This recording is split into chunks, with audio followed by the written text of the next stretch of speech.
ಹೌದು ರೇಣುಕೆ, ನೀನ್ ಹೇಳ್ತಿರೋದು ನಿಜ.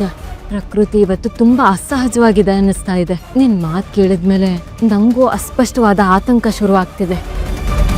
ಜಮದಗ್ನಿ ಮಹರ್ಷಿಗಳ ತಪೋಶಕ್ತಿ ಇರೋ ಈ ಆಶ್ರಮದಲ್ಲಿ ಯಾವತ್ತೂ ಇಂಥ ನಿಗೂಢವಾದ ಮೌನ ಆವರಿಸಿರ್ಲಿಲ್ಲ.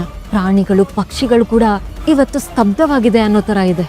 ಎಲ್ಲಮ್ಮ, ಯಾವುದೋ ದುಷ್ಟಶಕ್ತಿ ಈ ಆಶ್ರಮವನ್ನು ಸುತ್ತುವರಿಯುವ ಲಕ್ಷಣವಿದೆ. ಏನು ಕೇಡು ಸಂಭವಿಸಲಿದೆ. ಯಾವುದೋ ಘೋರವಾದ ಆಪತ್ತು ನಮಗೆ ಹತ್ತಿರವಾಗುತ್ತಿದೆ. ರೇಣುಕೆ, ಹೆದರ್ಕೋಬೇಡ, ಧೈರ್ಯ ತಂದ್ಕೋ. ನಿನ್ನ ಆತಂಕ ಏನೋ ಸರಿನೇ, ಆದ್ರೆ ಪ್ರಕೃತಿ ಯಾವಾಗ ಹೇಗ್ ಬೇಕಿದ್ರೂ ಬದಲಾಗ್ಬೋದಲ್ವಾ? ನಾವು ಅನಗತ್ಯವಾಗಿ ಚಿಂತೆ ಮಾಡ್ತಾ ಇದ್ದೀವಿ. ಬಾ ಮಲ್ಕೋ.